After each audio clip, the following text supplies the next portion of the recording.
you so much. Walang aalis. Walang Alina Daniel Padilla.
Bitin pa ba kamo?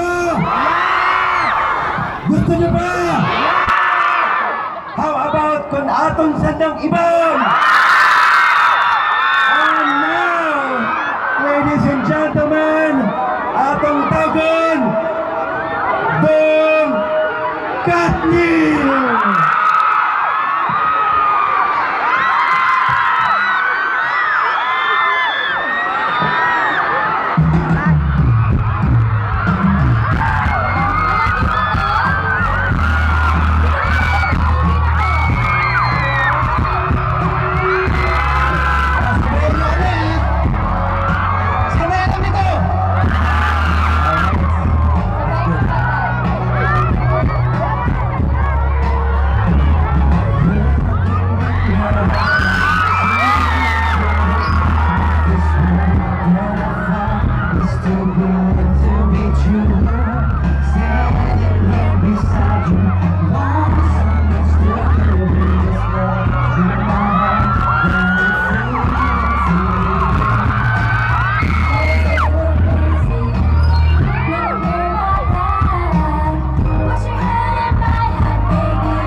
Okay! Once again, Mr. Daniel Padilla and Catherine Bernardo! Okay! At magandang gabi and welcome po sa aming lalawigan ng Aklan. Kamusta naman po? Ayun, syempre maraming salamat po sa inyong maraming salamat. At magandang gabi ho rin sa inyong lahat. Okay. At syempre po, Catherine and Daniel, alam naman nating lahat ngayon na kayo ang isa sa mga pinaniniwalaang tambalan dito sa ating Pilipinas. At alam namin na kayo bilang aming mga kabataan na idolo ay meron din kayong maipapayo kung sino yung dapat at karapat-dapat nating piliin bilang ating Pangulo ng Pilipinas sa darating na eleksyon. Kung sa inyo, sa palagay ba ninyo, yung tao na dapat nating ilagay ay yung taong may konkretong plano para sa daang matuwid? Ngayon darating na eleksyon kasi napaka-special sa amin to ni DJ kasi ito yung first ever na kaya pinili kami talaga na susuportahan namin at usap kami kung sino sa tingin namin yung makakatulong, especially sa ating mga kabataan. Yung may plano at yung nakikinig sa daang matuwid. Kaya yung pinili namin si Kuya Mort and Vice President Robledo dahil alam namin na sila yung may experience na at hindi nila tayo mabibigyan. Okay, maraming salamat. Kaya pag-uwi natin sa ating mga tahanan, ikwento natin ang mga magagandang gawain at gagawin pa ni Kuya Mar. Ngayon, pakinggan naman natin si Daniel Padilla sa kanyang mungkahi para sa ating lahat. Ako naman, sa lahat ng mga, sino mga first time boboto dito?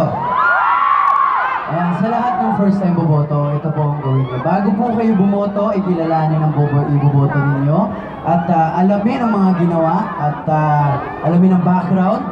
Hindi po namin kayo pinipilit na iboto kung sino po iboboto namin, pero alamin nyo kung sino ang hindi magnanakaw at wala hong bahid ng korupsyon. Yun ay si... Yes, exactly. Okay, maraming salamat muli. Ating palakpakan si Daniel Padilla and Catherine Bernardo. Yes, Catherine, go ahead. Of course, una-una gusto ko magpasalamat sa inyo lahat sa pag-welcome sa amin at sa pag-welcome. Thank you! At hindi magiging posible ito kundi dahil kay Congressman Horesco. Nandito po ba si Congressman Horesco, thank you so much, sir. Thank you po. Kay Vice Governor Kim po, maraming salamat. Thank you po, Vice. And kay Governor Mira Flores. Maraming salamat po, Gov. Nag-enjoy ba kayo? Nag-enjoy ba kayo? Nag-enjoy kayo lahat na tayo laban sa! Laban! Laban!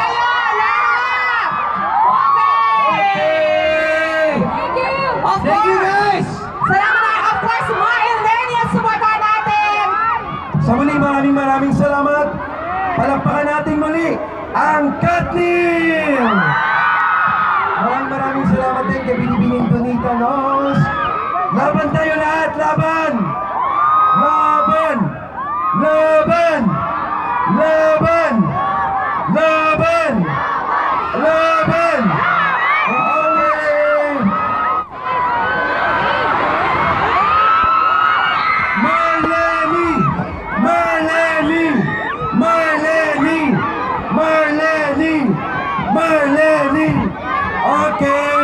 Abogid niya salamat sa aton nga mga higmangad. Thank you, thank you. Thank you so much. Thank you. Abogid niya salamat kay Presidente Maros, Vice Presidente Lenny Robredo, ag sa aton man okay, ag sa aton man nga mga igmangod iya sa bigas basing. Thank you. Pakibaba po no yung aton nga dayan, atong tawan ito man, itmayag nga dayan, kapares ko atong ginpromisa, mga kapares ko atong ginpromisa, tawan naton, itmayag nga dayan, yung aton nga mga bisita. Thank you. Salamat gid nga po sa ngayon, yung Partido Liberal, sa ngayon, yung Partido Tibigakan, salamat tigpinyo tanan, mga pamatanon, kung probinsya, Itakyan, patikim pa lang po.